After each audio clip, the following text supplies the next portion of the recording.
If you drive far enough into the rolling hills of southeastern Turkey, past the cracked soil and the olive groves, past the small villages where goats wander freely between the houses, you eventually reach a place that feels quiet in a way that's different from the rest of the countryside.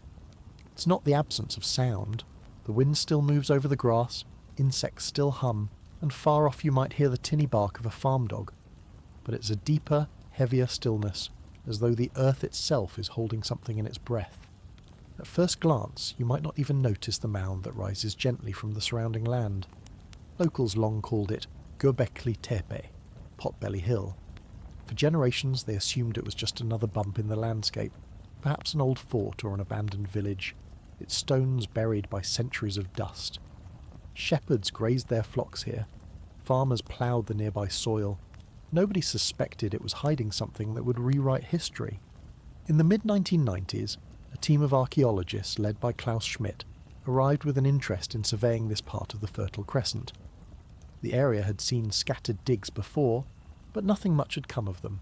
Schmidt, however, had an eye for subtle patterns in the ground. Where most saw a grassy mound, he noticed the scatter of flint chips, the peculiar rise of the earth, and a few limestone fragments weathering out of the soil. One of those fragments wasn't just a rock, it had a carved surface. When the digging began in earnest, the soil gave way not to the remnants of some medieval fort or Bronze Age village, but to pillars, enormous limestone monoliths, each shaped like a T and rising more than 5 meters high. And not just one pillar, but circles of them, perfectly arranged, some with detailed carvings of animals, foxes, snakes, vultures, boars. Others bore abstract patterns, symbols whose meaning is lost to time. The first shock was the artistry. These carvings were not crude scratches. They were precise, confident, and deeply intentional. The second shock came when the radiocarbon dating results came back, around 9,600 BCE. That was thousands of years before the pyramids, thousands of years before Stonehenge. This was a time when most of the world's human population still lived as nomadic hunter-gatherers. According to the standard timeline of history, people at that stage should not have been capable of something like this. Imagine the world in 9,600 BCE. The Ice Age had just ended. Vast glaciers had retreated from Europe and North America, raising sea levels and reshaping coastlines. In the Fertile Crescent, small groups of humans were beginning to settle for longer periods, experimenting with wild grains, but full-scale farming was still in its infancy. There were no cities, no written language, no metal tools. Life was hard. Food had to be hunted or gathered daily, and shelter was temporary. And yet, in this same world, someone, or rather many someones, had decided to quarry, shape, and arrange multi-ton stone pillars in deliberate circles. It wasn't just the size of the stones that puzzled archaeologists. It was their placement. The circles were arranged with clear architectural planning, each central pair of pillars flanked by smaller stones around the edges. The carvings of animals seemed to be in specific groupings, as though telling stories or marking symbolic sequences. To build this required not only technical skill, but also vision, a shared understanding of what the monument meant. And here is where Göbekli Tepe begins to challenge the very foundation of what we think we know about civilization. For decades, historians assumed that humans first invented farming, which allowed us to settle in permanent villages, which then allowed religion and large-scale architecture to develop. But Göbekli Tepe suggests the opposite might be true, that religion, or some form of shared ceremonial life, could have been the reason humans settled down in the first place. Perhaps the need to feed large groups of workers building a sacred site pushed our ancestors to cultivate plants and domesticate animals. In other words, belief might have built civilization, not agriculture. Walking through Göbekli Tepe today, the wind is the first thing you notice. It moves freely across the open plateau, carrying scents of dry grass and far-off hearth fires from the villages below. You look down into the excavated enclosures. The pillars rise like ancient sentinels, pale against the darker soil, their surfaces smoothed by stone tools thousands of years ago. The carvings are so vivid that you can still make out the curve of a fox's back, the curl of a snake's body. You can almost imagine the flicker of torchlight across these surfaces on a night when the builders gathered here, their voices low in a language we will never hear again. Archaeologists have identified multiple circular enclosures, each slightly different in design. Some pillars are decorated on both sides, others only on one, perhaps indicating that certain stones faced an audience while others faced the sacred centre. The site appears to have been built in stages over centuries, with older enclosures being deliberately buried before new ones were constructed nearby. This act of burial is one of Göbekli Tepe's deepest mysteries. Why go to the trouble of covering something you spent years building? Was it part of a ritual cycle? A way of retiring a sacred space? Or was it meant to hide the site entirely, protecting it from desecration or enemies? The absence of everyday living spaces here is telling. Unlike later temples, which were often part of larger cities, Göbekli Tepe has no evidence of houses, cooking hearths, or trash pits. This suggests it was not a settlement, but a place people came to from elsewhere, perhaps from miles away, to take part in ceremonies. That in itself implies organisation on a scale far beyond a single village. The logistics are staggering. The limestone pillars weigh between 10 and 20 tons each. Without beasts of burden or the wheel, the builders must have used wooden sledges, ropes, and sheer manpower to move them from nearby quarries. Then they had to raise them into vertical positions without modern cranes. All of this while living in a world where survival was a daily challenge. Standing here, you can't help but feel the presence of the people who came before. They must have been deeply motivated by belief, by tradition, or perhaps by something we can't even name, and they weren't just carving animals for decoration. The choice of creatures, predators like lions and snakes, scavengers like vultures, may have carried symbolic meaning about life, death, and the cycles of nature. Some researchers have even proposed that certain carvings might be early forms of symbolic writing, a kind of proto-script. But perhaps the most haunting thought is this. When Göbekli Tepe was already ancient, the great civilizations of Mesopotamia had not yet even been imagined. When the Sumerians carved their first cuneiform tablets, Göbekli Tepe had been buried for over 5,000 years. It is as if our history rests on a foundation so deep that we've only just begun to uncover it. When you stand above one of Göbekli Tepe's excavated circles and let your eyes trace the ring of stones, you start to notice something curious. The pillars are not arranged randomly. Their positions feel intentional, almost mathematical, and some archaeologists believe the site might have been more than just a place of gathering. It could have been a kind of early observatory. One theory that has gained traction is that certain carvings and alignments correspond to constellations as they appeared in the sky nearly 12,000 years ago. A group of researchers studied the vulture stone, a large slab decorated with vultures, scorpions and other animals, and suggested it might represent a map of the stars, possibly even recording a specific cosmic event such as a comet impact. If true, this would mean the builders were not only skilled in stonework but also keen observers of the heavens.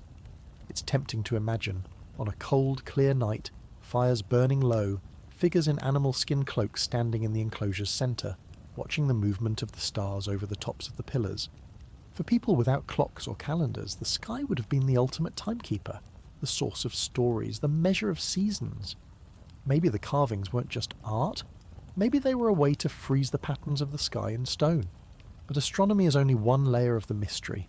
Another lies in the scale of cooperation required to build this place. Most hunter-gatherer groups were small, perhaps 20 to 50 people. To move stones weighing 10 tons, you'd need hundreds working together. That suggests different bands must have come from miles around, uniting for the shared purpose of construction and ceremony. These gatherings could have been times of trade, matchmaking, alliance building and ritual, social glue that bound a scattered population into something bigger. This changes how we think about the origins of society.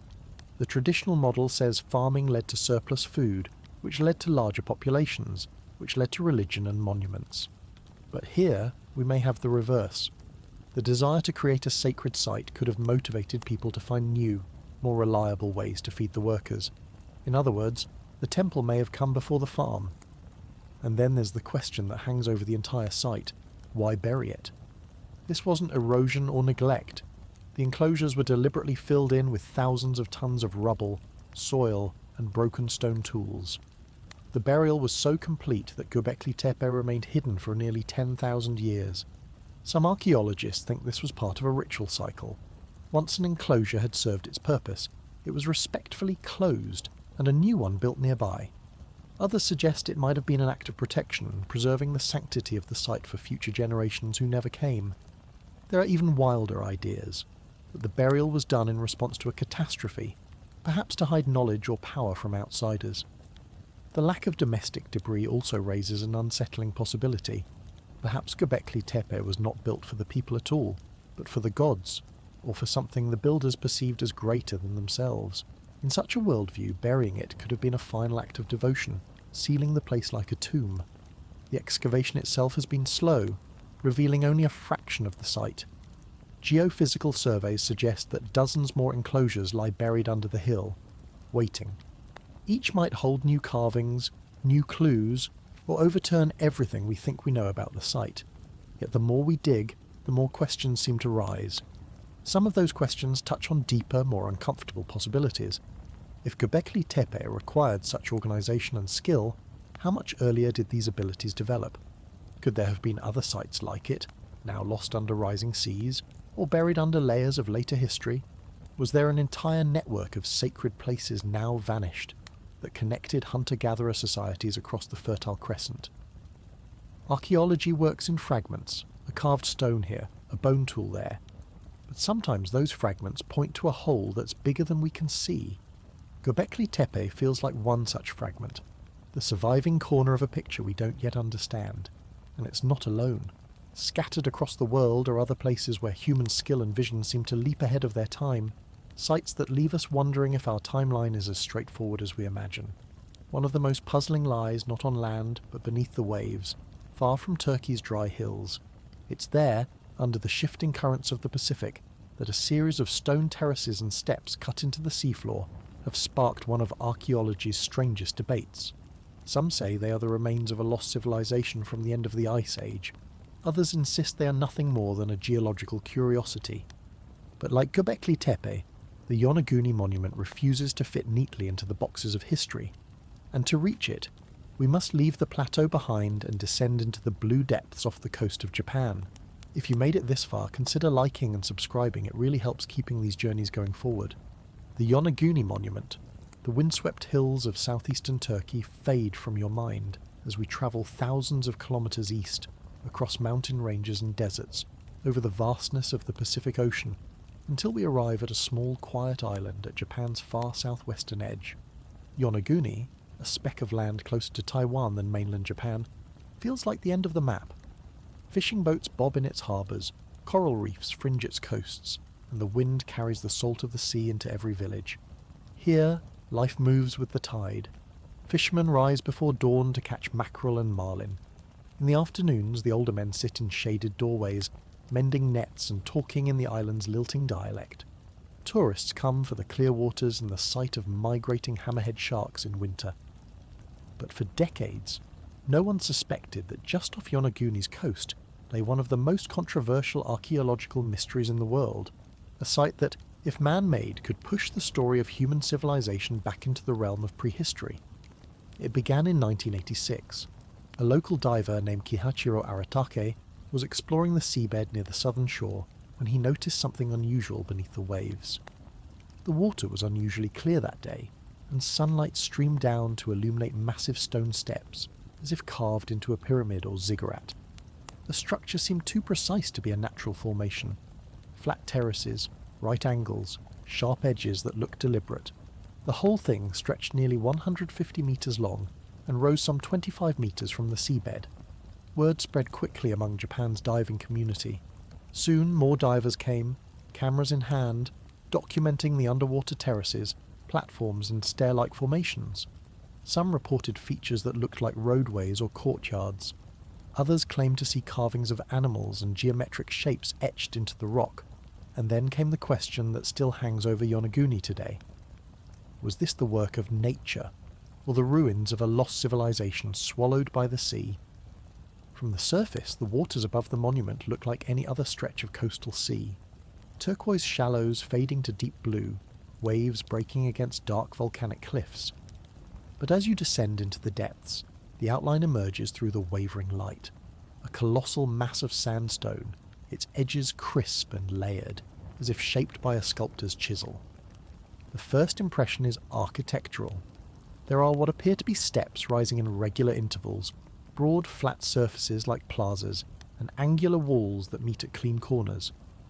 One section, often called the main terrace, looks like a massive platform with wide steps leading upward, each one large enough to hold dozens of people. Divers sometimes refer to the whole thing as the underwater pyramid, though it's not a true pyramid in the Egyptian sense. It's more like a stepped temple, reminiscent of the stone structures in ancient Mesoamerica or Mesopotamia. Supporters of the man-made theory argue that these features are too precise to be the work of the random geology. They point to what look like carved channels running along the steps, possible post holes, and even a structure dubbed the Gate, where two upright slabs form a narrow passage. Some divers claim to have found markings on the stone, symbols or engravings now worn faint by centuries of currents. The most tantalizing possibility is the age. If Yonaguni was built by human hands, it must date to a time before rising seas drowned it, which would place its construction during the last ice age, over 10,000 years ago. That would make it contemporary with, or even older than, Göbekli Tepe. But not everyone is convinced. Many geologists, including those who have dived the site, argue that Yonaguni's features can be explained by natural processes. The island is made of sedimentary rock that fractures along straight lines, creating sharp edges and flat surfaces when eroded. Underwater currents and tectonic activity could have shaped the monument without any human involvement. Masaki Kimura, a marine geologist from the University of the Ryukyus, disagrees. He has studied Yonaguni for decades and believes it is at least partially artificial. In his surveys, he has mapped what he interprets as road-like paths, plazas, and even stone walls running parallel to the main structure. Kimura speculates that the site could be the remains of a lost civilization from Japan's Jomon period, or an even earlier culture we have yet to identify. For those drawn to the romantic notion of lost cities, Yonaguni has been linked to legends. Some have suggested it might be a remnant of a Mu, a mythical Pacific continent said to have sunk beneath the waves, much like Atlantis in the Atlantic. These ideas remain firmly in the realm of speculation, but they speak to the human desire to connect mysterious ruins to ancient myths. Still, whether natural or man-made, Yonaguni is undeniably striking. Diving there is an experience unlike any other. The water wraps you in a shifting blue-green world. Shafts of sunlight ripple across the stone, creating patterns that seem to move as you swim. You glide along the edges of terraces that drop away into shadowed depths. Schools of fish drift past, unbothered by your presence. The scale is overwhelming. You feel small, as if wandering the halls of a long-abandoned palace built for giants. What keeps the debate alive is that the truth may not be a simple either-or. Some scientists propose that Yonaguni could be a natural formation later modified by humans, a rocky outcrop adapted into terraces and platforms by early inhabitants of the region. In that scenario, nature provided the raw shape, and people refined it for their own purposes, perhaps as a ceremonial centre or defensive fort. If so, it would not be the first time humans have worked with nature's architecture. In various parts of the world, early builders enhanced cliffs, caves, and rock faces, carving them into temples, tombs, or fortresses. Yonaguni could be part of this tradition, a collaboration between geology and human ambition. Yet the most haunting thought is this. If Yonaguni truly is man-made, then it represents a chapter of human history we have no record of. A people with the skill to shape massive stone structures, living on land now claimed by the ocean, their cities erased except for this one stubborn survivor. What else might lie hidden beneath the waves, waiting for another diver to stumble upon it? On land, history leaves paper trails, pottery shards, and ruins that weather slowly in the open air. Underwater, time moves differently. The sea erases, currents scour stone, coral colonizes surfaces, and sand covers evidence as surely as a shroud. That's part of what makes the Yonaguni Monument so difficult to interpret. It's not just the structure itself we're studying, but a ghost distorted by millennia of tides. The central question remains deceptively simple. Did humans build this, or didn't they? Yet answering it means untangling an ancient story that has been partially rewritten by geology. Geologists who argue for a natural origin point to the type of rock. Yonaguni's monument is composed of mudstone and sandstone, both prone to fracturing along horizontal and vertical planes. This Jointing can create what look like terraces, staircases, and blocky shapes without any human interference. Erosion from waves and seismic activity could have exaggerated these features over thousands of years, producing the sharp lines divers now see. But proponents of the man-made theory, especially Professor Masaki Kimura, counter with details they believe go beyond geology's reach. In his surveys, Kimura has recorded what he interprets as tool marks, notches resembling post holes, and flat platforms that appear too precise and regular to be purely natural. He's also pointed to features he believes could be statues, carvings, and even a large relief of an animal, possibly a turtle on one of the walls. If Kimura's interpretation is correct, then the timeline becomes critical. For Yonaguni to have been built on dry land, it must date to before the end of the last ice age, when sea levels were far lower. Around 10,000 to 12,000 years ago, global ice sheets melted, raising the oceans by over 100 metres and drowning coastal plains across the world. Yonaguni's terraces lie 5 to 25 metres below today's surface, well within the zone that would have been above water in the Ice Age. This timing is tantalising because it overlaps with the era of Göbekli Tepe. Imagine, at the same time, builders in Anatolia were erecting massive stone pillars. A different group on the far side of Asia could have been shaping an equally monumental structure, destined to vanish beneath the sea. That possibility challenges the assumption that monumental architecture was limited to a few regions, and hints at a more global pattern of early complexity. The debate has grown heated at times, in part because Yonaguni forces archaeologists to wrestle with a difficult truth. We know very little about the coastal civilizations of prehistory. Rising seas have swallowed vast areas where humans once lived, fertile river deltas, estuaries, and coastal plains that would have been prime settlement areas. These places are now submerged, largely unexplored by archaeology, and Yonaguni might be just the first glimpse into that drowned world. If it is man-made, what was it for? Theories range from the practical to the ceremonial. Some envision a fortified settlement, the terraces serving as defensive walls and platforms for watchtowers. Others see a grand ceremonial centre, a place for rituals tied to the sea, the stars, or both. In this view, the wide plazas could have hosted gatherings, dances, or processions. The so-called gate could have been an entrance reserved for special participants. One of the more intriguing ideas is that Yonaguni could have been an astronomical site, much like later structures on land. Divers have noted alignments between certain features and the points on the horizon where the sun rises or sets during solstices. Though underwater visibility and shifting seabed make these observations hard to confirm, still, the concept of a place where sky and sea meet, where the rhythms of the heavens are marked by carved stone, fits with what we know of other early ceremonial sites. Of course, without artefacts, the case remains circumstantial. No tools, pottery or bones have been recovered from Yonaguni. If they ever existed, they may have been washed away or buried under sand and silt. That absence leaves skeptics unconvinced and believers frustrated. The monument exists in a kind of archaeological limbo, too precise for some to accept as natural, too altered by nature for others to accept as clearly human. Yet the lack of final answers is part of Yonaguni's allure. Diving there is to enter not just a physical space, but a space of possibilities. Each step-like terrace you swim over could be a geological accident, or the handiwork of people whose names and stories are gone forever. Every sharp edge might be the result of tectonic fractures, or the chisel of a mason who worked long before history began. And perhaps that's the real lesson of Yonaguni. It reminds us that the ocean is not empty. It's a library whose shelves are still hidden in the dark. We have barely started to turn its pages.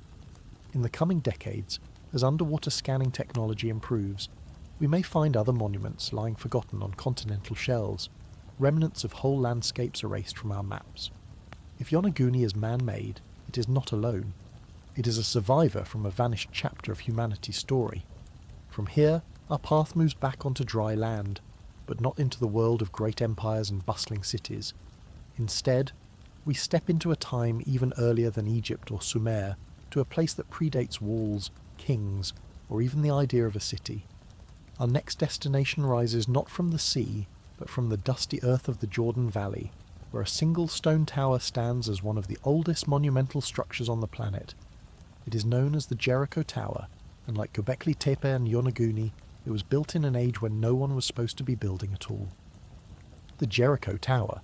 The ocean fades, the roar of currents, the shimmer of sunlight through water, gone. In their place, the air is dry and heavy with heat. The land before you is a pale, cracked expanse under a hard sun. The Jordan Valley stretches away in dusty tones of ochre and gold, a place where life clings to narrow strips of green fed by the Jordan River and the scattered springs that seep up from the earth. Somewhere on the horizon, the faint shimmer of the Dead Sea marks the lowest point on the Earth's surface. This is one of the harshest landscapes humans have ever called home, yet it's here, in this unforgiving place, that we find what may be the world's first true city. And at its heart stands a structure that should not exist for its time, the Jericho Tower. The settlement of Jericho, known in modern archaeology as Tel es-Sultan, has been inhabited on and off for over 11,000 years. The word Tel means mound, a hill built up not by nature, but by centuries of human occupation, as mud brick houses crumble and are rebuilt layer upon layer. Today, if you stand at the base of the mound and look upward, you're staring into the accumulated history of hundreds of generations. But the tower is older still. It belongs to the pre-pottery Neolithic A period, around 8,500 BCE, a time when most of the world still lived in scattered bands, when agriculture was just beginning to replace hunting and gathering. No one should have been building something this large, this deliberately engineered. Yet here it is, a massive circular stone tower, more than 8.5 metres tall and nearly 9 metres wide at its base, connected to a stone wall that may have encircled the settlement. The discovery of the tower in the 1950s startled archaeologists. Excavations led by Kathleen Kenyon peeled back layers of ancient mud brick and rubble, revealing a spiral staircase of 22 stone steps winding upward inside the tower's thick walls. This wasn't just a pile of stones, it was architecture, planned and executed with purpose. Its stones were shaped and stacked with a precision that speaks of skilled labour, organisation and, most importantly, a shared vision. And that's the real puzzle. Why would a community in such an early stage of human history commit the effort to build something like this? The most obvious guess is defence. Jericho has long been thought of as one of the world's oldest fortified cities, and the wall attached to the tower supports that idea. But when archaeologists examined the area, they found no signs of warfare from the tower's time. No arrowheads embedded in walls, no burned layers, no mass graves. And building an 8-metre tower just for defence, in an era when enemies were few and small in number, seems excessive. Others have suggested the tower was a kind of communal lookout, perhaps for spotting approaching herds or weather changes. Yet the positioning doesn't fully support this. It's not on the highest point in the area, and the effort to build a staircase inside suggests it was meant for something more than occasional use. In recent years, a new theory has emerged, one that ties the Jericho Tower to the sky in much the same way Göbekli Tepe, and possibly Yonaguni might be tied. Some researchers noticed that at summer solstice, the setting sun would appear to align with the tower when viewed from certain points in the settlement. The idea is that the tower could have been a kind of solar marker, built to track the changing seasons.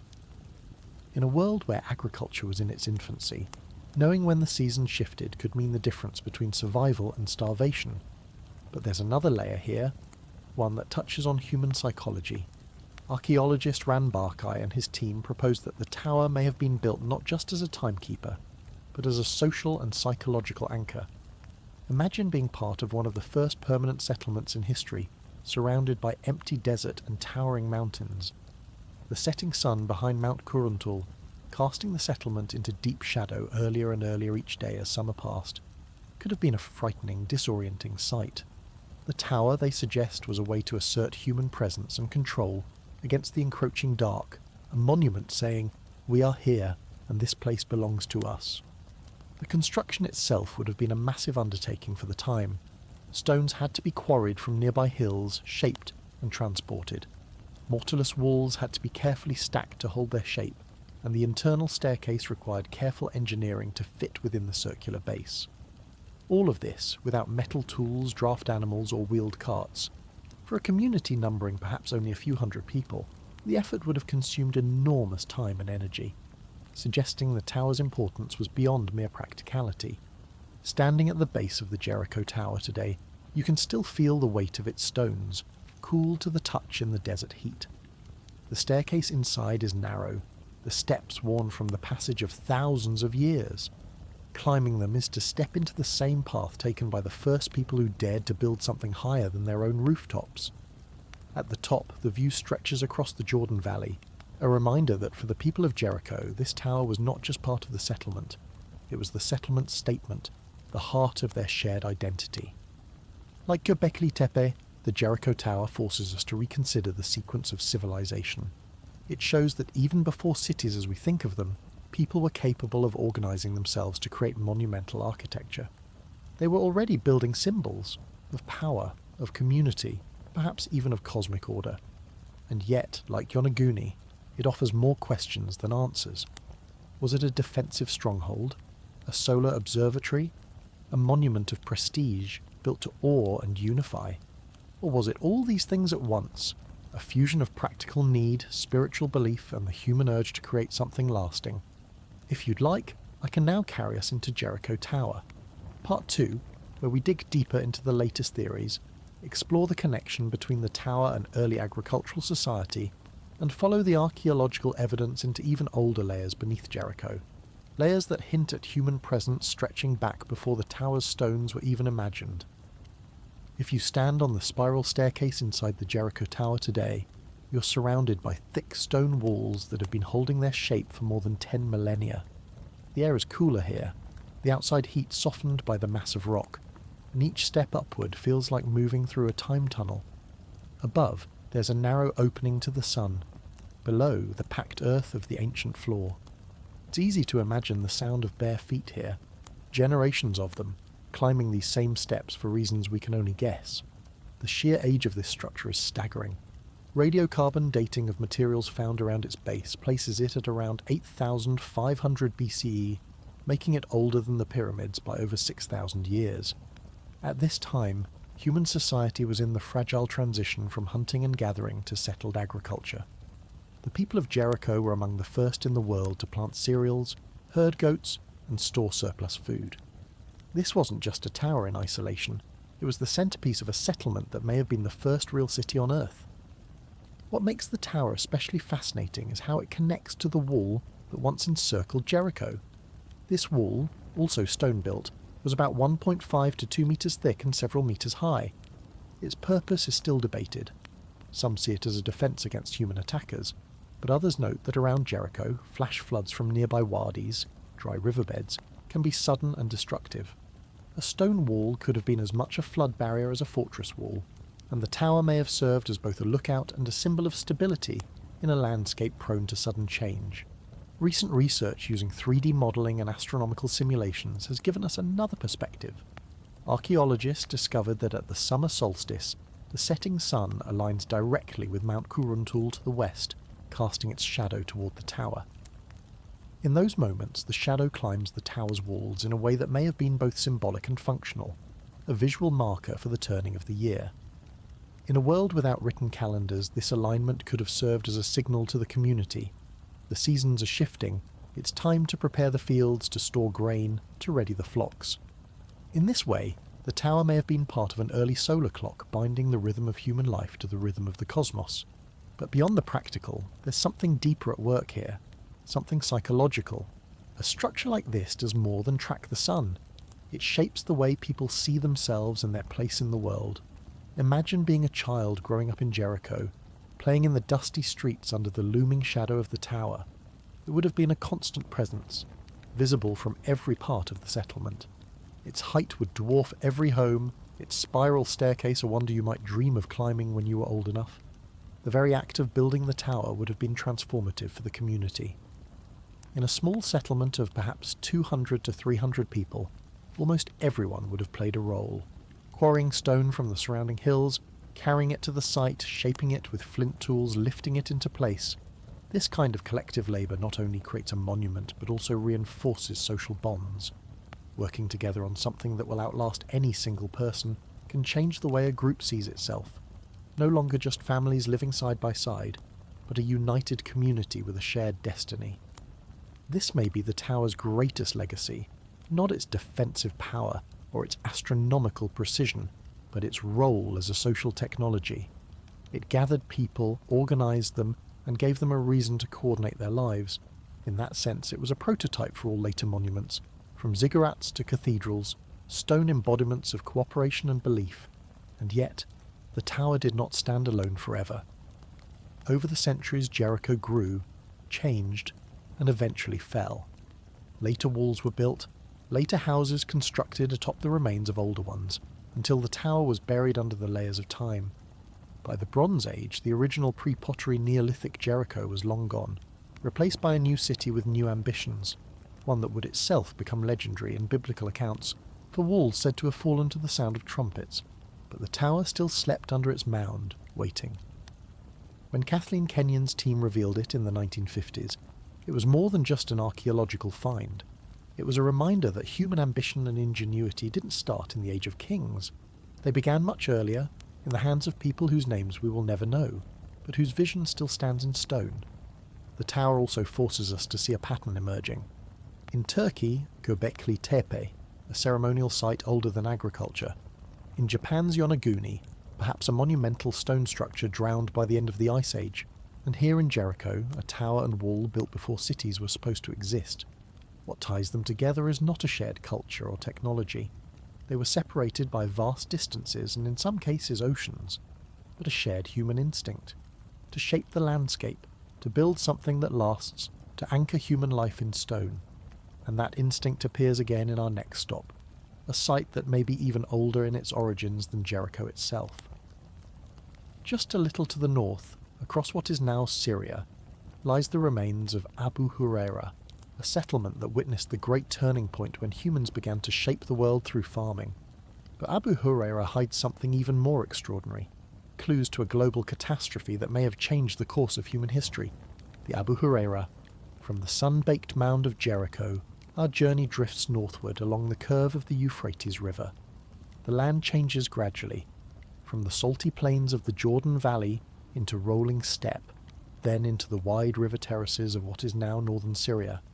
Here, before the modern dams flooded the area, the Euphrates ran broad and slow, carrying silt from the mountains to spread into rich soil along its banks. This was a place where life clung close to the water, where a ribbon of green cut through an otherwise dry open world. It was along this river that a small settlement called Abu Hureyra once stood, a place that began as a cluster of huts on a low terrace above the floodplain. Today, the site lies beneath the waters of Lake Assad, drowned after the construction of the Tabqa Dam in the 1970s. But before the valley was flooded, archaeologists had a brief window to uncover its secrets. What they found turned out to be one of the most extraordinary records of human history ever discovered. The reason Abu Hureyra is so important is that it captures, in a single place, the great turning point of our species, the shift from a hunter-gatherer way of life to farming. Most archaeological sites show one or the other. Abu Hureyra shows both, layered on top of each other like two different worlds frozen in time. The first phase of the village, starting around 13,000 years ago, belonged entirely to hunter-gatherers. People here lived in small round houses dug partly into the ground, roofed with brush and reeds. They hunted gazelle in the surrounding steppe and trapped smaller animals like hares and birds. They fished the Euphrates and gathered plants from the wild, wheat, barley, lentils, long before those plants were domesticated. The women, kneeling on mats, would grind the gathered seeds into meal using stone querns, their hands and knees worn smooth from the repetitive work. Life in this early settlement followed the rhythm of the seasons. In the spring, the gazelle herds moved through the valley, providing meat and hides. Summer brought seeds and berries, autumn, nuts and roots. Winters were lean, but the river kept the land alive. Then something happened. Around 12,800 years ago, the climate shifted abruptly. Temperatures dropped, rainfall patterns changed, and the steppe became colder and drier. This period is known as the Younger Dryas, a millennium-long return to near-glacial conditions. For the people of Abu Hureyra, it was a crisis. The gazelle herds dwindled, wild plants failed more often, and the old seasonal patterns broke down. And here, perhaps for the first time in human history, necessity drove invention. Instead of moving away, the people of Abu Hureyra began to plant the seeds they had once only gathered. Over generations, they learned to tend the plants, water them, and select for the ones with the best yields. Slowly, wild wheat and barley became domestic crops. Goats were brought into the settlement, first as captured animals, then as herds. The round, semi-subterranean houses gave way to rectangular mud brick homes, a sign of permanence.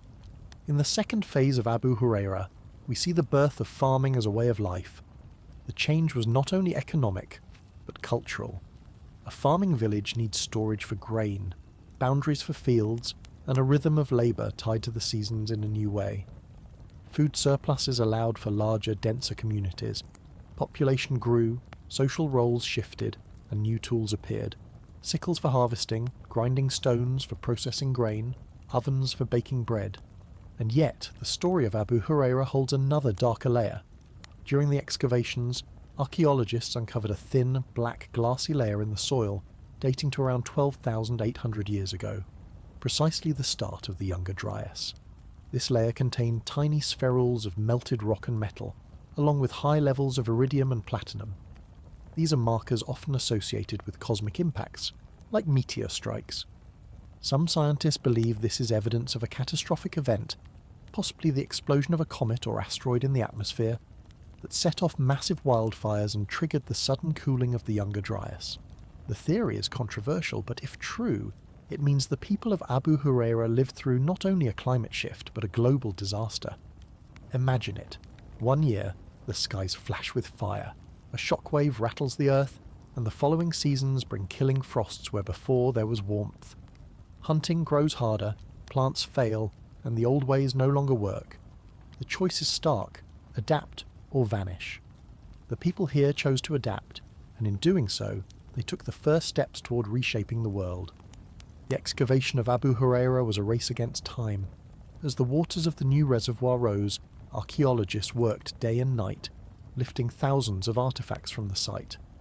Under microscopes, they studied the seeds and plant remains, identifying the exact species gathered and grown. In animal bones, they read the story of hunting giving way to herding.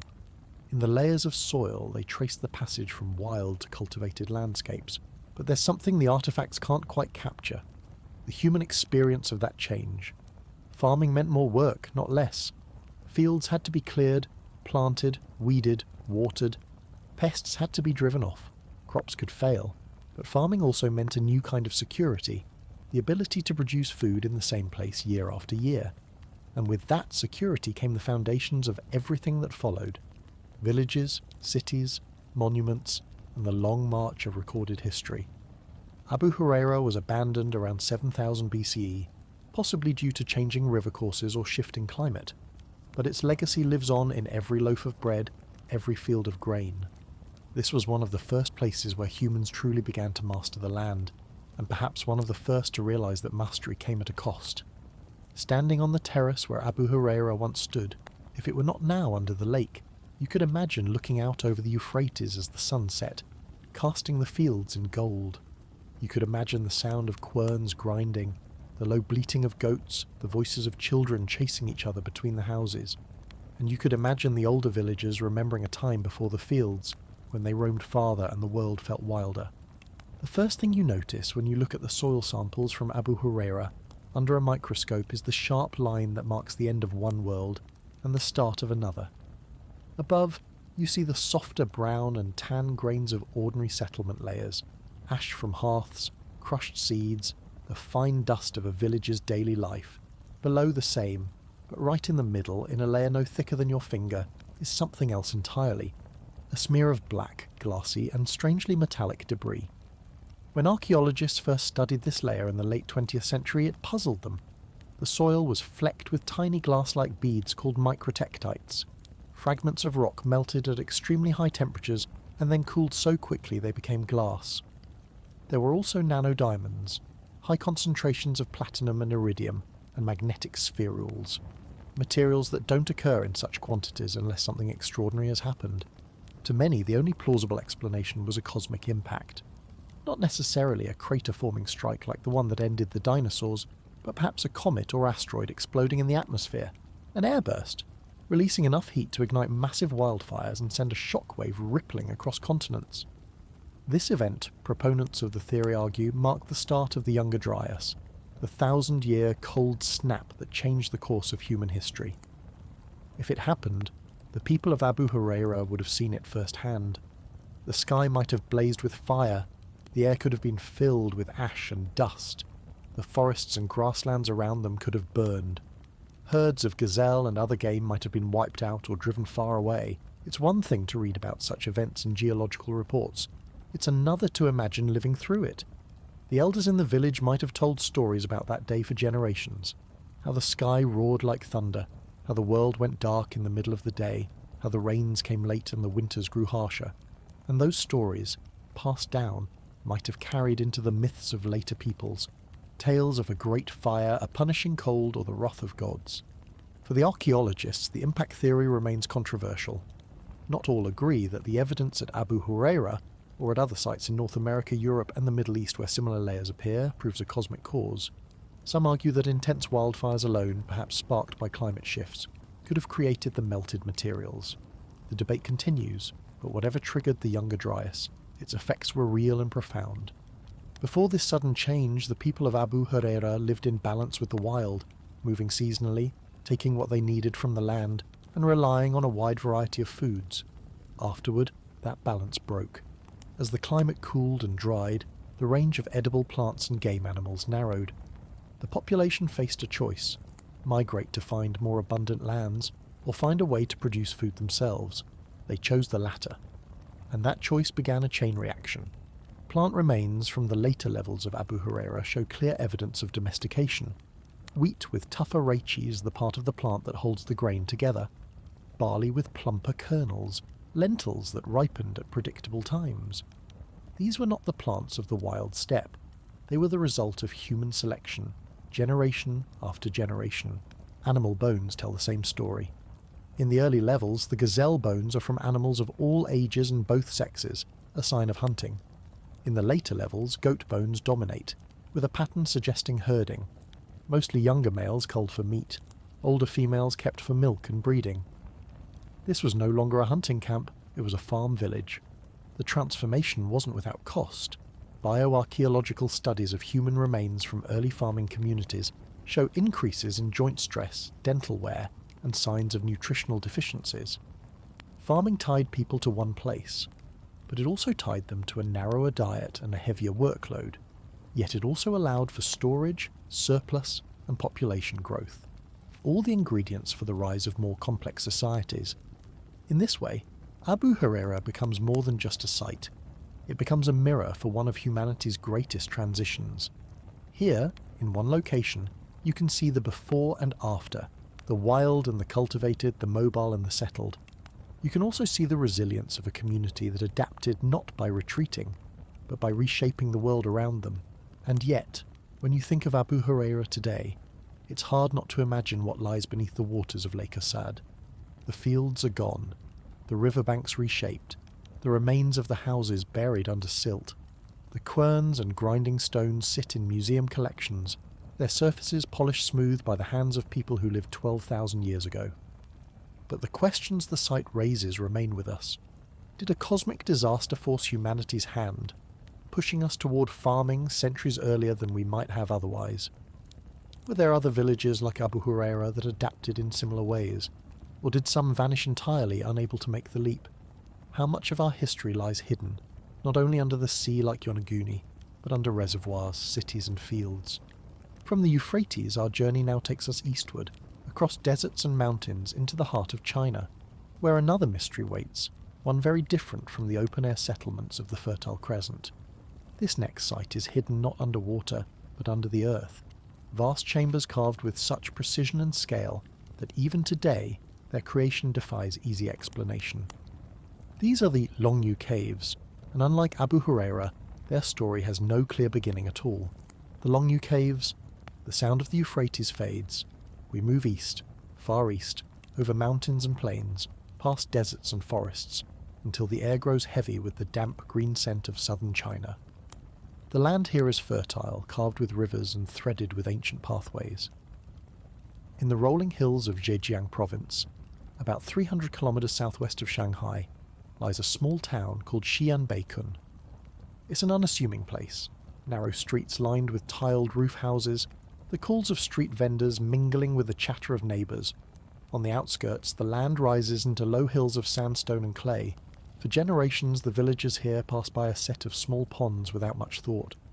The ponds were still, their surfaces reflecting the clouds, their waters used to raise fish. No one imagined they were looking at the tops of something vast and man-made.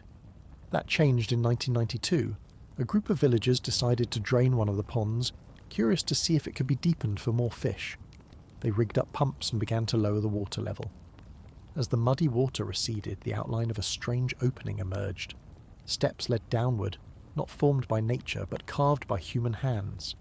When the villagers descended, they entered a world no one alive had seen before. A massive underground chamber, its walls smooth and vertical, its ceiling supported by stone pillars. The surfaces were covered in an even, parallel pattern of chisel marks, running in perfect rows from floor to ceiling. It was as if the entire space had been meticulously shaved into shape by some enormous comb. The discovery sparked a frenzy. Over the next few years, more ponds were drained, and each revealed another chamber. Today we know there are at least 24 of these caverns, each one massive. The largest stretches over 30 metres high, 40 metres wide and 100 metres long, an interior space big enough to swallow a modern cathedral. Collectively, the Longyou Caves represent one of the largest ancient underground excavations ever found. And yet, there is no record, not a single line in China's extensive historical archives that mentions their creation. This is perhaps the most baffling part. Chinese imperial records stretching back over 2,000 years are famously meticulous. They note the construction of walls, canals, palaces, even small storehouses. But nowhere, in all the scrolls and chronicles, is there a word about hollowing out millions of cubic meters of rock to create these chambers. The engineering challenge alone is staggering. The caves were carved out of solid sandstone, each one requiring the removal of thousands of tons of material. Modern estimates suggest that over 1 million cubic meters of rock were extracted in total. With no heavy machinery, this would have required an enormous workforce working for years, possibly decades. And yet, where is the debris? No spoil heaps have ever been found nearby. It's as if the rock simply vanished. Then there is the precision. The parallel chisel marks are uniform across every surface, as if the builders had some method for keeping every stroke consistent. The angles between walls, pillars and ceilings are remarkably straight. Some caves even contain raised platforms, intricate staircases, and shallow pools carved into the floor. The design choices appear deliberate, not the result of quarrying for stone. The caves are also acoustically remarkable. In some chambers, a single clap echoes with a deep resonant boom. In others, the sound is oddly muted. It's as if the builders were playing with the properties of sound, though we have no idea why. Theories abound. Some believe the caves were palatial storehouses, designed to hold grain or treasures. Others think they were underground palaces, or even military garrisons hidden from enemies. A few point to their similarity to certain ancient tombs, suggesting they could have been intended for burials, though no human remains have been found inside. There are also more speculative ideas, that the caves were part of a massive ritual complex, their sheer size and precision meant to impress or intimidate, or that they were designed for some now-lost technological purpose, perhaps related to water management given their original flooded state. And then there is the strangest puzzle of all, the date. Without organic remains inside, radiocarbon dating is impossible. Some archaeologists suggest they could be over 2,000 years old, perhaps dating to the Qin or Han dynasties. Others believe they could be far older, their origins lost in the mists of prehistory. The fact that no record exists leaves open the unsettling possibility that the caves were already ancient when the first imperial scribes began their work. To walk inside a Longyou cave is to feel the scale of human ambition pressed down around you. The walls rise higher than your eyes can comfortably follow. The light from the entrance fades quickly, swallowed by shadow. The air is cool and still, carrying the faint mineral scent of sandstone. You hear your own footsteps as if they belong to someone else. And always there's the same question. Why? Why build on this scale, with such precision, only to leave no record? Who had the power to command such work, and what became of them? Did the caves serve their purpose for a time only to be abandoned and forgotten? Or were they never finished, left incomplete for reasons we will never know? The Longyou Caves stand as a silent contradiction. Massive enough to be impossible to ignore, yet invisible in history. Standing at the base of one of Longyou's great pillars, it's impossible not to feel a sense of scale that presses in from all sides. These are not small chambers carved by opportunistic miners looking for stone. They are deliberate, monumental works, every surface shaped by human hands. And yet, despite the immense human effort required, there is no trace of the workers, no discarded tools, no inscriptions to claim credit. The most obvious question is, how did they do it? Sandstone is easier to work than granite, but still requires enormous labour when done by hand. The caves show the mark of consistent chisel work, angled tool strokes repeated in perfect parallel lines across walls, ceilings and pillars. Modern experimental archaeologists have tried to recreate this pattern using iron tools, but even with modern lighting and organisation, it is painstakingly slow. To carve out just one of these caves, some of which measure over 30 metres high, would require tens of thousands of man-hours. Multiply that by 24, and you have a project so vast it would rival the building of Egypt's pyramids in terms of sheer labour commitment. This was not a task for a single generation. The uniformity of the marks suggests a methodical system, perhaps teams working in shifts, each responsible for a specific section. The evenness of the walls hints at the use of some kind of measuring or levelling tool to keep lines straight in the dark. Torches or oil lamps would have been the only light source, yet the ceilings and upper walls are finished as neatly as the lower sections. That means scaffolding or platforms would have been required, and a great deal of coordination. And then there's the missing rock problem. If over 1 million cubic metres of stone were removed, where did it go? No nearby spoil heaps or construction projects match the volume or type of rock. It's possible the material was used to build structures that have since vanished. Perhaps mud brick or wooden buildings now lost to decay. Or perhaps the stone was transported farther afield, its origin forgotten. The next question is purpose. Several theories compete, none fully satisfying. 1. Storage facilities. One of the more grounded suggestions is that the caves were enormous granaries or storehouses. Underground storage offers natural insulation, protecting goods from extreme temperatures and pests.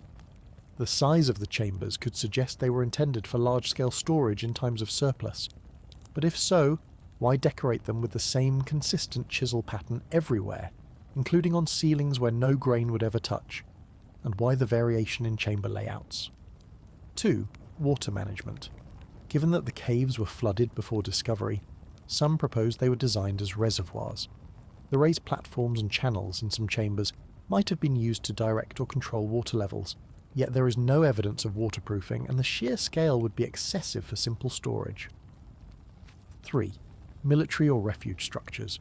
The caves could have been designed as hidden fortifications or refuges during times of war. Large enough to shelter hundreds, they could serve as a last refuge for a population under siege, but the absence of artifacts, pottery, weapons, domestic debris, makes this hard to prove. 4th. Ceremonial or ritual spaces. The acoustic qualities of the caves add weight to the idea that they may have been used for ritual or ceremonial purposes. In some chambers, sounds resonate with deep, prolonged echoes.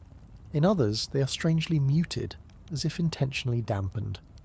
This suggests the builders understood, and perhaps designed for, specific sound effects, much as ancient builders elsewhere created echo chambers for chants or music. 5th. Tomb complexes. Some have compared the caves to ancient tombs elsewhere in China. However, no human remains or funerary goods have been found. The clean emptiness of the caves makes them feel less like tombs and more like stages awaiting an audience. And then there's the most unsettling possibility, that the purpose was never fulfilled. Perhaps the caves were part of a grand project that was suddenly abandoned due to war, disease, political upheaval, or a natural disaster. Without records, we have no way of knowing whether the builders ever saw their work completed. The absence of historical mention is almost as strange as the caves themselves. Chinese dynastic histories record feats of engineering in great detail, from the building of the Great Wall to the digging of canals. If the Longyou Caves were built in imperial times, they would almost certainly have been documented. Their silence in the written record may mean they predate the earliest Chinese historical texts, placing them in a realm of prehistory we barely understand. And this is where Longyou connects to our wider journey. Like Göbekli Tepe, it is a place where enormous labour was poured into a monumental construction, without any clear utilitarian purpose. Like Yonaguni, it challenges the timeline, suggesting either a forgotten chapter in human organisation or an independent burst of monumental ambition. Standing in the cool shadows of the caves, you can almost hear the faint scrape of chisels, the muted voices of workers coordinating in the dim light, the creak of scaffolding. And then, silence for centuries. No footsteps, no torches, just the slow seep of groundwater and the occasional flutter of a bat's wing. Whatever drove the builders, whether a practical need or a vision we can no longer see, the Longyou Caves remain a riddle carved in stone. From here, our path moves west again, but not far, to a land of scrolls, temples and hidden treasures. Our next mystery is not carved from stone, but etched into metal, a relic that claims to be a map to vast wealth hidden in 63 secret places. This is the Copper Scroll, and its story is unlike anything else found in the caves, deserts, or cities of the ancient world. The Copper Scroll. The cool damp of the Longyou Caves fades, and in its place comes the dry oven-hot air of the Judean desert. The landscape here is stark and blinding. Pale limestone cliffs rise like ancient walls, their surfaces scorched by the relentless sun. Below, narrow wadis twist through the desert floor, carrying water only in brief violent flashes after rare rains. It is a land where life must cling fiercely to survive. And yet it is in this barren place that one of the most tantalizing documents in history was found, a document that speaks not of scarcity, but of unimaginable wealth. The year was 1952. Archaeologists working near Qumran, a site already famous for yielding the Dead Sea Scrolls, were exploring the dim, dust-filled chambers of Cave 3. Most of the scrolls found in the other caves were made of parchment or papyrus, fragile materials that had survived only because of the desert's dryness. But here, half buried in debris, they found something no one expected. 2 rolled sheets of copper.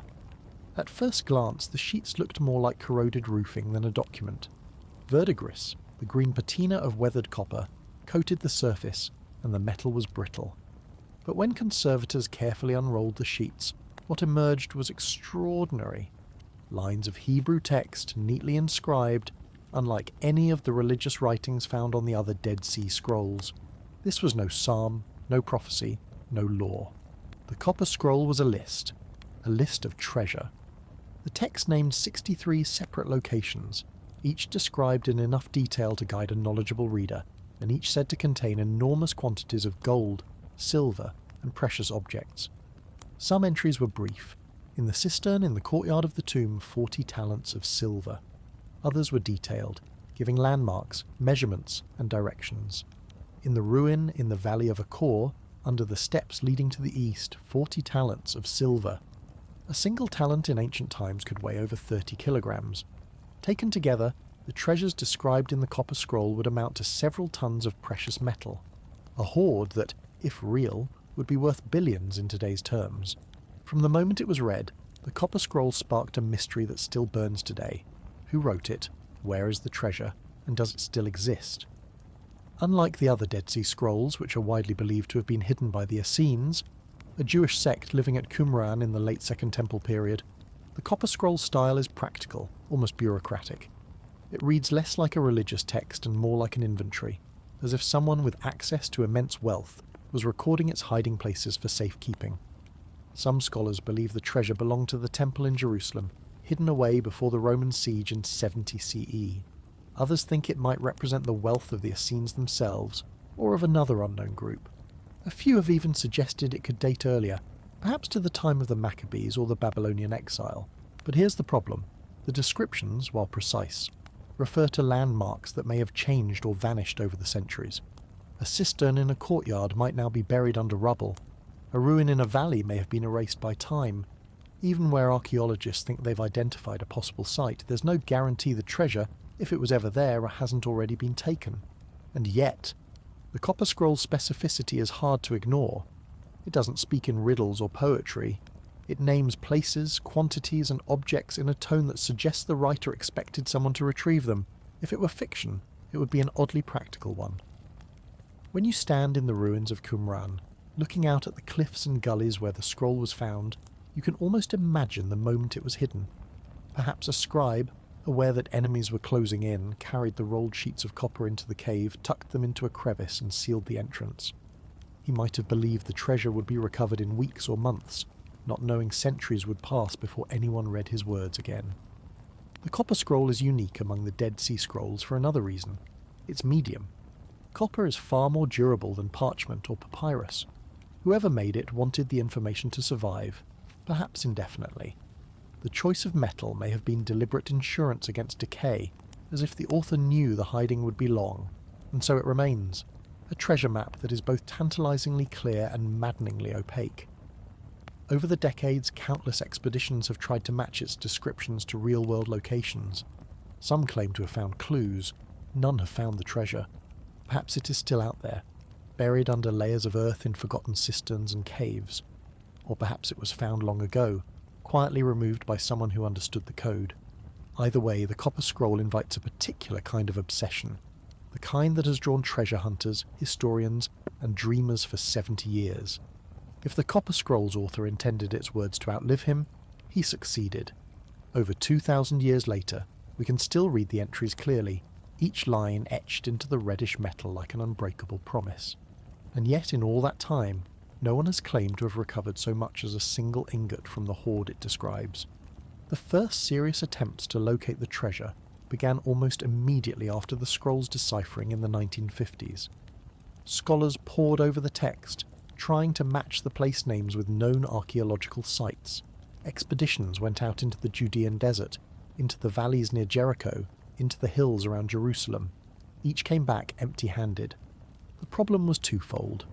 First, the scroll assumes that the reader knows the landmarks, cisterns, courtyards, ruins, the conduit of the pool in the valley, as if they were part of a shared contemporary geography. But 2,000 years is a long time. Valleys have shifted, walls have collapsed, and entire settlements have been buried under meters of silt and debris. A landmark obvious to someone in 70 CE might be utterly invisible now. Second, the descriptions, while specific in distance and quantity, lack a fixed starting point. In the cistern in the courtyard of the tomb, which tomb? Under the steps leading to the east? The steps of which structure? Without that anchor, each clue becomes a riddle with thousands of possible answers. Still, the searchers kept coming.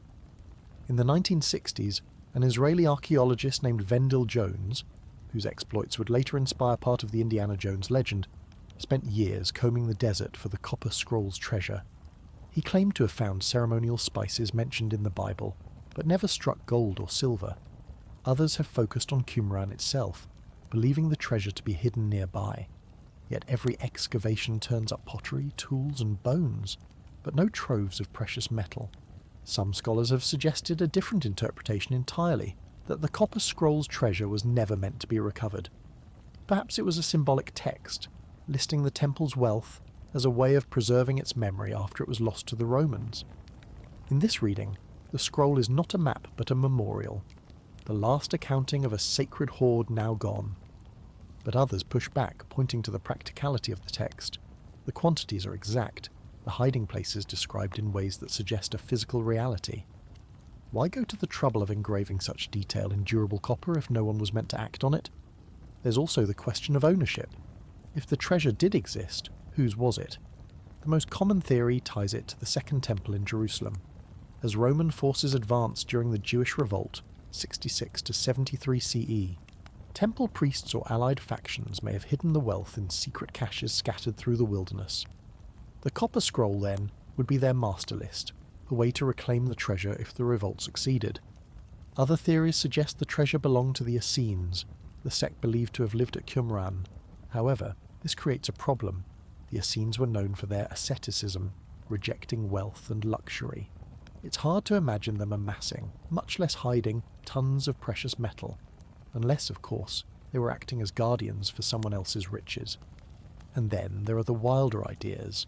Some suggest the treasure may have been looted from the Romans themselves, hidden in a desperate bid to keep it out of imperial hands. Others link it to even older events, like the looting of Solomon's temple centuries earlier. Whatever its origin, the Copper Scroll refuses to give up its secrets. Each new lead seems to dissolve into the desert air. Even modern technology, satellite imagery, ground-penetrating radar and LiDAR scans, has yet to turn up anything conclusive. Some researchers argue that the treasure has already been found, quietly, by someone who understood the code. If the caches were uncovered in antiquity, the hoard could have been melted down, its gold and silver entering circulation and losing all connection to its source. In that case, the Copper Scrolls list would be a catalogue of ghosts. And yet, the allure persists. The Judean desert still hides countless caves, many unexplored. Earthquakes and landslides over the centuries have sealed some entrances and opened others. In theory, a determined searcher, or a stroke of luck, could still bring one of the Copper Scrolls locations to light. It's this balance between possibility and impossibility that keeps the legend alive. The Copper Scroll is a rare artifact where the mystery lies not only in its origin, but in its potential. Even now, it could be a real treasure map, or the ultimate historical red herring. From here, our journey turns south, across continents and centuries, to a place where stone walls rise without mortar, and whole cities seem to have emerged from the earth itself. It is a site that baffled European explorers, confounded colonial historians, and still stirs debates about lost kingdoms, the Great Zimbabwe. The Judean heat gives way to a different kind of sun, one that burns with a drier, higher light over rolling green hills. We are in southern Africa now, in the heart of Zimbabwe, on a plateau where the land is rich in granite outcrops and scattered with kopjes, great boulders that rise like islands from the grasslands. The air is sharp here, the horizon wide, and the smell of warm earth and sweet grass drifts on the wind. It is here, in this landscape of stone and sky, that the ruins of Great Zimbabwe stand. They are not buried like Göbekli Tepe, nor hidden under water like Yonaguni, nor carved into the earth like the Longyou Caves. They rise above the ground in plain sight, towering dry stone walls, some more than 11 metres high and up to 6 metres thick, curving and winding over a complex of more than 700 hectares. The walls are built without a drop of mortar, yet they have stood for centuries, their granite blocks cut and fitted so precisely that they seem to grow from the earth itself. In some places, the walls run in sweeping arcs. In others, they form tight enclosures, narrow passageways, and open courtyards. From above, the layout is like a stone labyrinth, its patterns suggesting a plan known only to its builders. The most famous structure is the Great Enclosure, an oval-shaped wall surrounding a massive tower, and an inner wall that mirrors the outer one.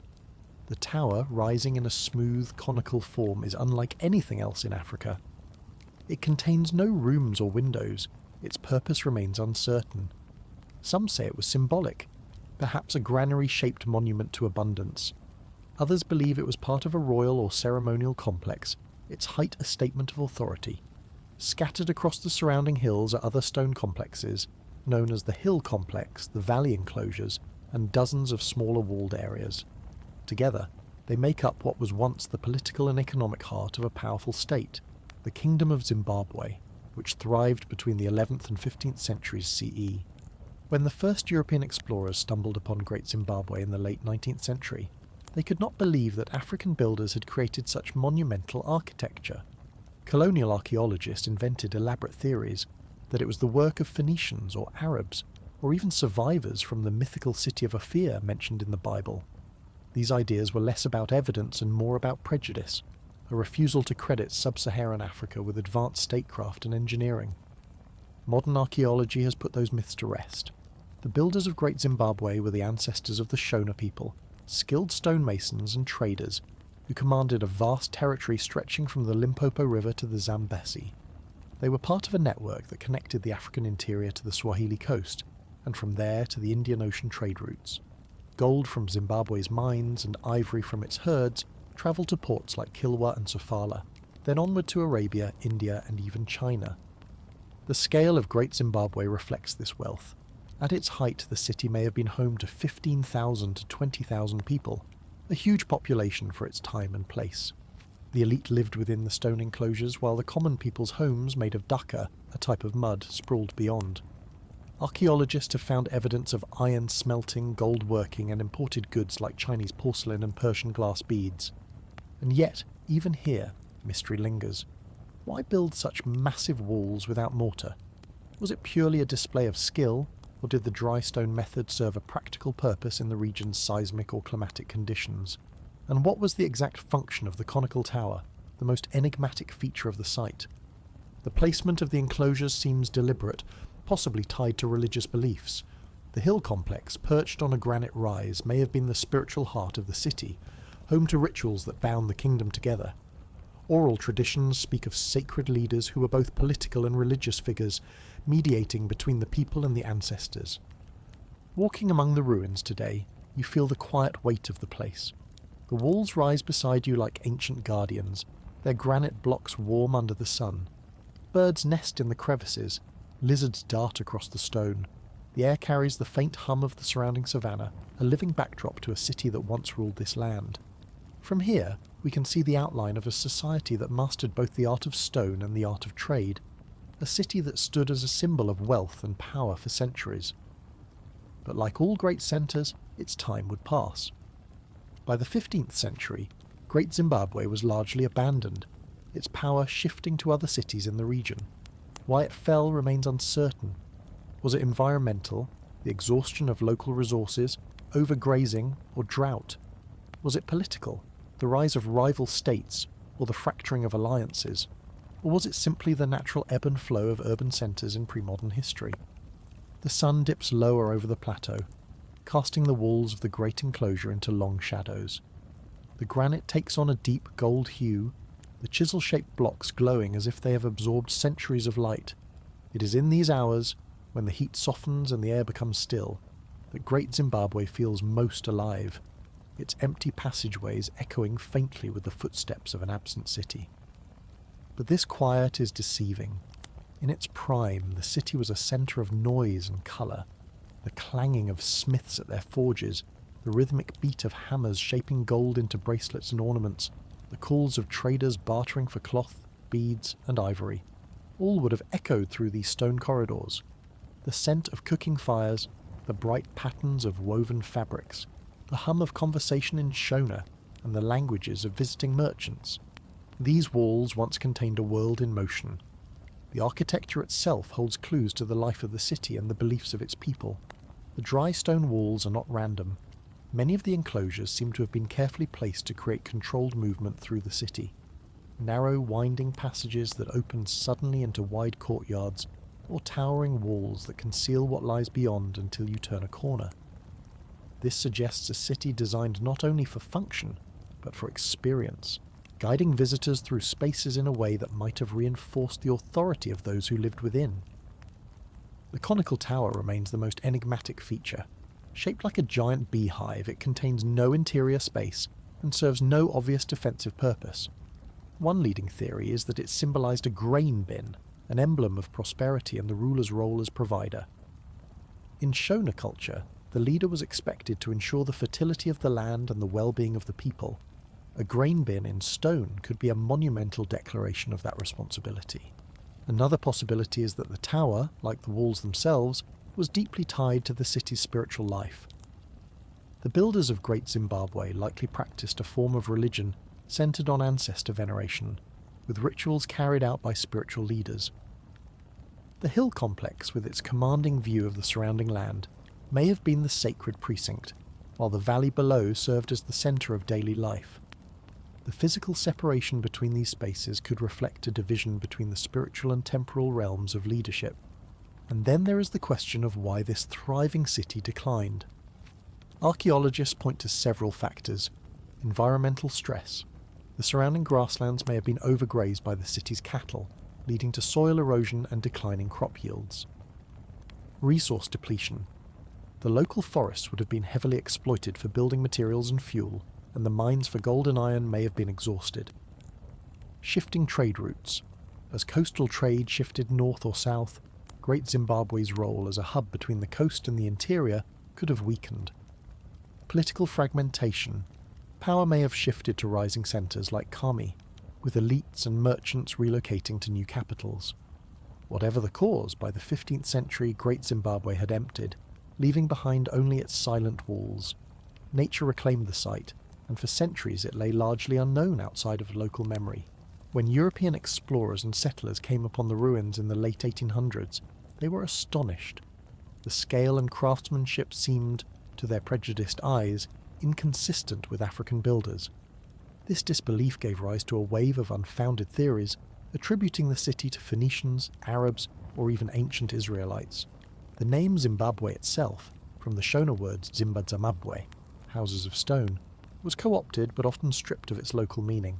It wasn't until the mid-20th century that archaeological evidence, pottery styles, radiocarbon dating and oral traditions firmly established that Great Zimbabwe was built by the ancestors of the Shona.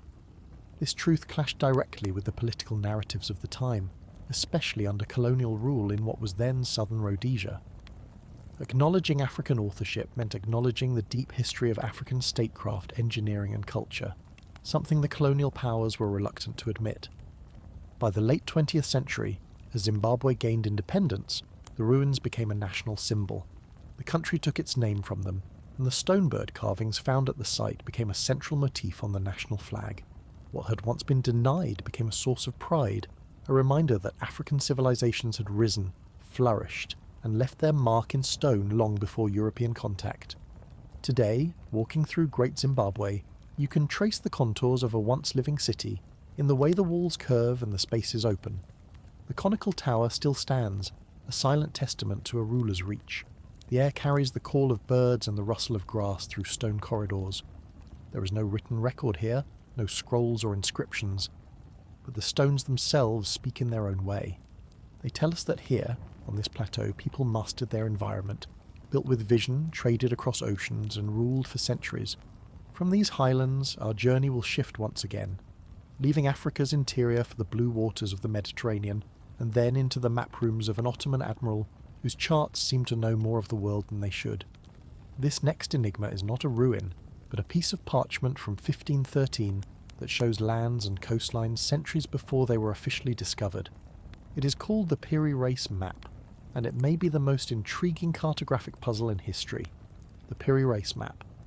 From the stone walls of Great Zimbabwe, our path leaps forward in time by half a millennium and across an ocean. The smell of hot granite and savanna grass fades, replaced by the tang of salt air, the creak of rigging, and the low murmur of sailors going about their work.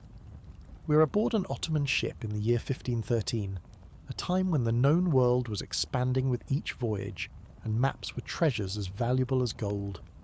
In this era, charts were guarded secrets. A nation's naval power depended on them, to know the winds and currents, the shoals and harbours, the islands where fresh water could be taken on. The age of exploration was also an age of espionage, where maps could be stolen, bought or pieced together from rumours. And no one knew this better than Ahmed Muhyiddin Piri, better known as Piri Reis, a skilled navigator, cartographer and admiral in the service of the Ottoman Empire.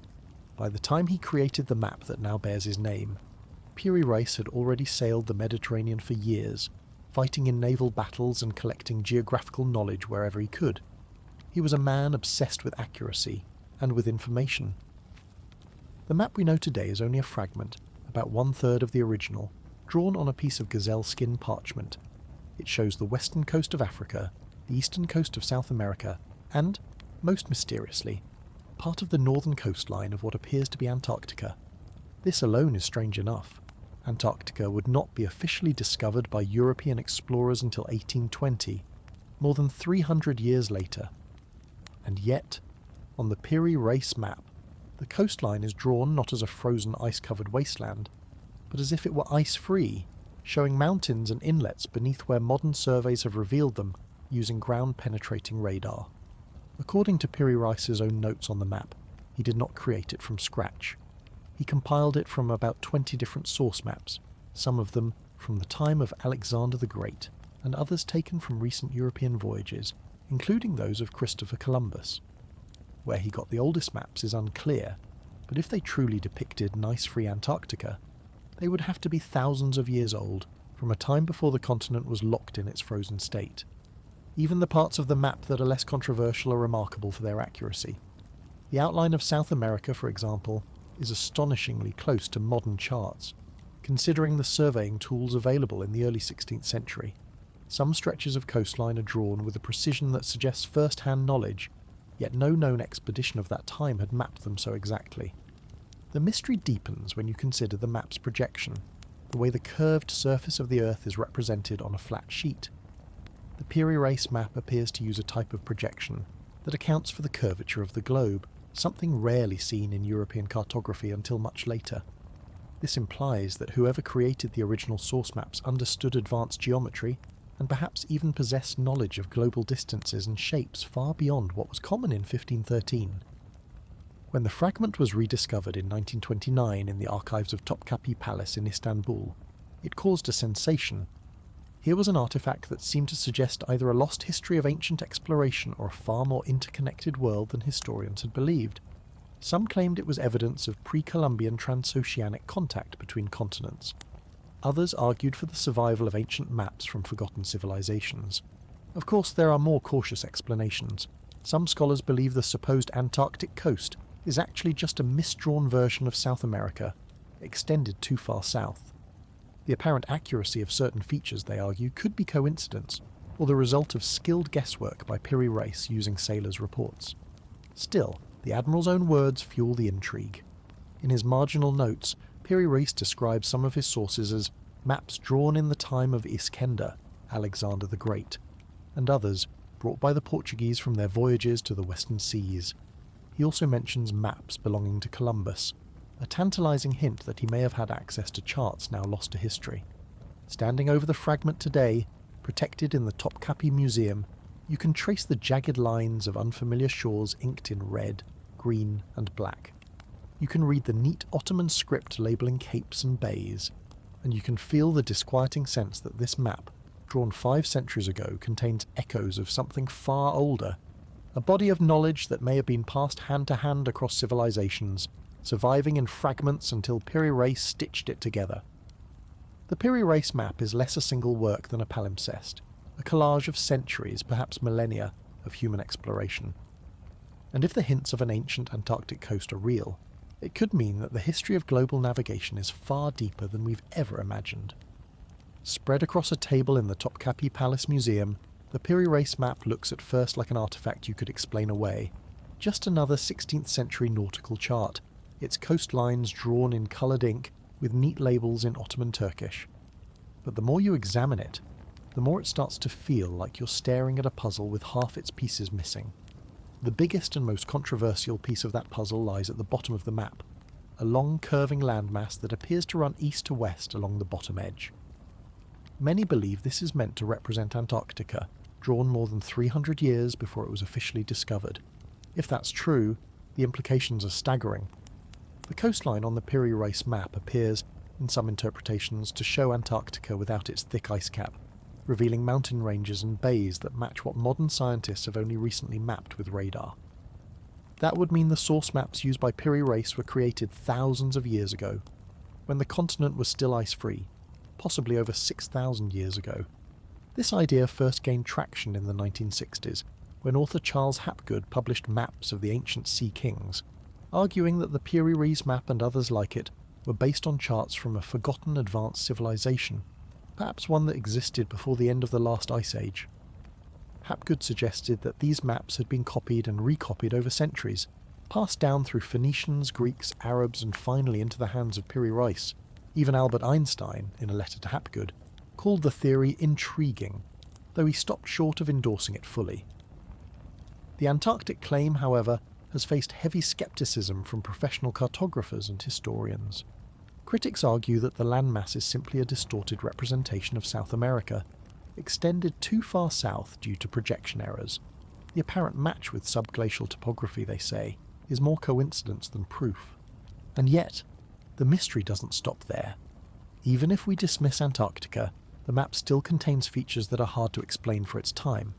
The coast of South America is drawn with a degree of accuracy that shouldn't have been possible in 1513, especially the eastward curve of Brazil. Some interior rivers and mountain ranges are shown that Europeans wouldn't officially map for decades. The relative positioning of Africa and South America is surprisingly precise, suggesting knowledge of their true longitudinal relationship, something normally impossible without accurate chronometers, which wouldn't exist for another 200 years. Then there are Piri Reis's own annotations. In his notes, he states that he used maps drawn in the time of Alexander the Great and others taken from the Portuguese, plus one that belonged to Columbus. This last claim is tantalizing.